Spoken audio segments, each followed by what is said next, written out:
in the leafy suburb of Newmarket, one of Brisbane's most iconic and older suburbs, and we're going to show you one of the more modern developments popping up in the area.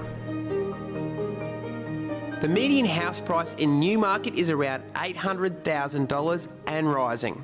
But if you wanted to take advantage of this amazing location and are looking for something less expensive or looking to downsize, these luxury apartments could be the go. Dean shows Carleen through the recently finished Eve on Erneton. The first impression is this monochromatic facade. Timeless colours, but with an interesting finish. So this blockwork's really one of the key design elements to the facade, isn't it? What is the finish on that? It's a honed block, so it's not a standard block. You can see it's got that polished finish about it. Depending on which angle you're looking at, it's just a nice feature. It's just different to a standard rendered wall, and we wanted to be a feature. So what can I expect to see inside? Oh look, I think there's just a lot of little elements that all sort of add up together, and I think you'll be impressed by the general finish. Cool, I'm looking forward to it.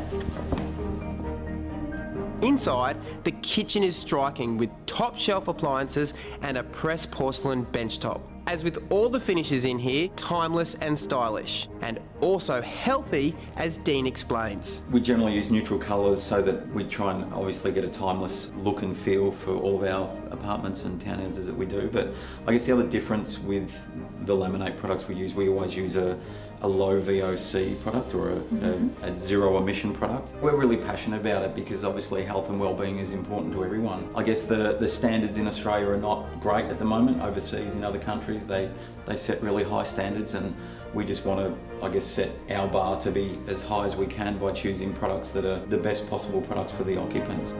If you can walk into a brand new building and smell that new house smell, that's generally a bad thing. When you walk in here... That's such a shame, because I really like that new house smell. It's the same as the new car smell. It'll never be the same again. I really like how you've utilised space in this apartment, because being an apartment you can be really tight on storage. It's a bit of a premium. So including things like the built-in medicine cabinet in the bathrooms and the shelf, it all provides just a little bit more storage. And the Euro laundry, clever use of space. I like the study nook as well. It's just really important, isn't it, in a modern home to include some sort of study space. Yeah, and look, we've tried to locate it so it's part of the living space without being right there.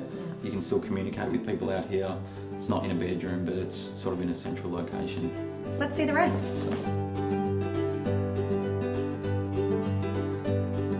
You know what, this room has a really nice feel to it, and I feel like it's because those ceilings are both really interesting and have that extra height. I love that concrete ceiling. In this market at the moment, there's a lot of issue with, I guess, oversupply of apartments in Brisbane. There's some competitors offering 8 weeks free rent to get tenants to occupy their buildings. Here we leased all 5 within 2 opens. Getting the place to feel like a nice place to live, where people walk in and go, yeah, I can imagine myself living there and feel good living here. I think we've got all of those elements right, and I think the market spoke. We were talking about the fact that the apartment itself has a really nice feel to it, but so does the street. It's, you know, really low key, it's leafy. A lot of Newmarket is filled with character homes, so it's all those pre-war buildings. There's not a lot of apartment projects in this particular suburb. We've got some suburbs where there's literally new apartment building right next to each other, stacked up everywhere. This is the only apartment building that's been finished in 5 years in this suburb, so it is quite unique. So what are your predictions in terms of what's going to happen then with the housing industry? Obviously everything's getting more expensive. People are happy to probably have smaller spaces to live in as long as there's parks and places to enjoy yourself outside your apartment or your townhouse. But I think fundamentally people want quality. So the priority's on creating quality over quantity then for you guys? That's exactly what it is, yeah. The outside of the building's got to look good, the details inside have got to look good, it's got to work, and people have got to feel good living in the dwellings. A healthy home in a great location, the way modern apartment living should be.